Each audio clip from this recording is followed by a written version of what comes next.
ಕಳೆದ 4 ತಿಂಗಳಿನಿಂದ ನೀರಿನ ಪೂರೈಕೆ ಪೈಪ್ ಒಡೆದು ಹೋಗಿ ಜನರು ಸಂಕಷ್ಟಕ್ಕೆ ಸಿಲುಕಿಕೊಂಡಿರುವಂತಹ ಘಟನೆ ಯಾದಗಿರಿ ಜಿಲ್ಲೆಯ ಶಹಾಪುರ ತಾಲೂಕಿನ ಹತ್ತಿಗೂಡರ್ ಜನತಾ ಕಾಲೋನಿಯಲ್ಲಿ ನಡೆದಿದೆ. ಗ್ರಾಮದಲ್ಲಿ ಎಲ್ಲೆಂದರಲ್ಲಿ ನೀರಿನ ಸರಬರಾಜಿನ ಪೈಪ್ ಲೈನ್ ಒಡೆದು ಹೋಗಿದೆ. ಚರಂಡಿ ಹೂಳು ತುಂಬಿದ್ದು ಗೊಬ್ಬೆದ್ದು ನಾರ್ತಾ ಇರುವಂತದ್ದು, ರಸ್ತೆ ತುಂಬಿರುವಂತಹ ನೀರು ಹರಿತಾ ಇದ್ದು ಜನರ ಪರದಾಟ ಮಿತಿ ಮೀರಿದೆ.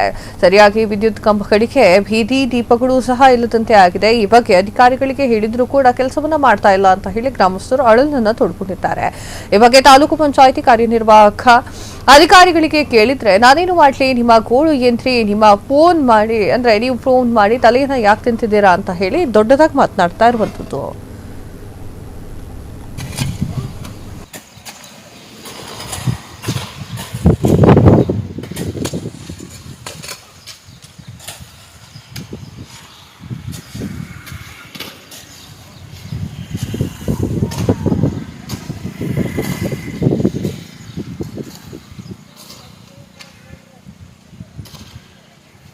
ತಾಲೂಕಿನ ಹತ್ತಿಗೂಡರ ಗ್ರಾಮದ ಜನತಾ ಕಾಲೋನಿಯಲ್ಲಿ ಸುಮಾರು 3-4 ತಿಂಗಳುಗಳಿಂದ ಎಲ್ಲೆಂದರಲ್ಲಿ ಪೈಪ್ಗಳು ಒಡೆದೊಗೆಸಿ ನೀರು ಪೋಲಾಗುತ್ತಿದ್ದು ರಸ್ತೆಗಳಿಗೆ ಬಂದು ರಸ್ತೆ ಕೂಡ ಹದಗೆಟ್ಟು ಹೋಗಿದೆ. ಎಲ್ಲೆಂದರಲ್ಲಿ ಚರಂಡಿಗಳು ಗಬ್ಬೆದ್ದು ನಾರುತ್ತಿವೆ. ಸರಿಯಾದ ವಿದ್ಯುತ್ ಕಂಬಗಳಿಗೆ ಬಲ್ಪ್ ಇಲ್ಲ.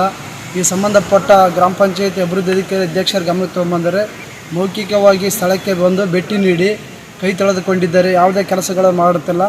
ಜನತಾ ಕಾಲೋನಿ ನಿವಾಸಿಗಳು ಸ್ವಂತ ನಮ್ಮ ಖರ್ಚಿನಲ್ಲಿ ಮರಮ ಹಾಕಿದರೂ ಕೂಡ ರಸ್ತೆ ಸುಧಾರಣೆ ಆಗುತ್ತಿಲ್ಲ. ಹಾಗಾಗಿ ತಕ್ಷಣ ಸಂಬಂಧಪಟ್ಟ ಜಿಲ್ಲಾ ಮಟ್ಟದ ಅಧಿಕಾರಿಗಳು ಜನತಾ ಕಾಲೋನಿಯ ಗ್ರಾಮಕ್ಕೆ ಕಾಲೋನಿಗೆ ಭೇಟಿ ನೀಡಿ ಅಲ್ಲಿರ್ತಕ್ಕಂಥ ಮೂಲಭೂತ ಸೌಕರ್ಯ ಒದಗಿಸಿಕೊಡಬೇಕಂತೇಳಿ ಸಾರಿ ವಿನಂತಿನ ಮಾಡುತ್ತಾ, ಮತ್ತು ಈಗಾಗಲೇ ಎಲ್ಲೆಂದರಲ್ಲಿ ಚರಂಡಿಗಳು ಗಬ್ಬೆದ್ದು ನಾರುತ್ತಿದ್ದು ಇದರ ವಿಷಯವನ್ನು ಕುರಿತು ಈಗಾಗಲೇ ಅಧಿಕಾರಿಗಳ ಗಮನಕ್ಕೆ ತಗೊಂಬರಲಾಗಿದೆ. ತಾಲೂಕಿನ ಹತ್ತಿಗೂಡರ ಗ್ರಾಮದ ಜನತಾ ಕಾಲೋನಿಯಲ್ಲಿ ಸುಮಾರು ಕ್ಷಣ ಕ್ಷಣದ ಸುದ್ದಿಗಳಿಗಾಗಿ ಫ್ರೀಡಂ ಟಿವಿ ಸಬ್ಸ್ಕ್ರೈಬ್ ಮಾಡಿ, ಲೈಕ್ ಮಾಡಿ ಹಾಗೂ ಫಾಲೋ ಮಾಡಿ. ಹೊಸ ಸುದ್ದಿಗಳ ನೋಟಿಫಿಕೇಶನ್ಗಾಗಿ ಬೆಲ್ ಐಕಾನ್ ಮೇಲೆ ಕ್ಲಿಕ್ ಮಾಡಿ.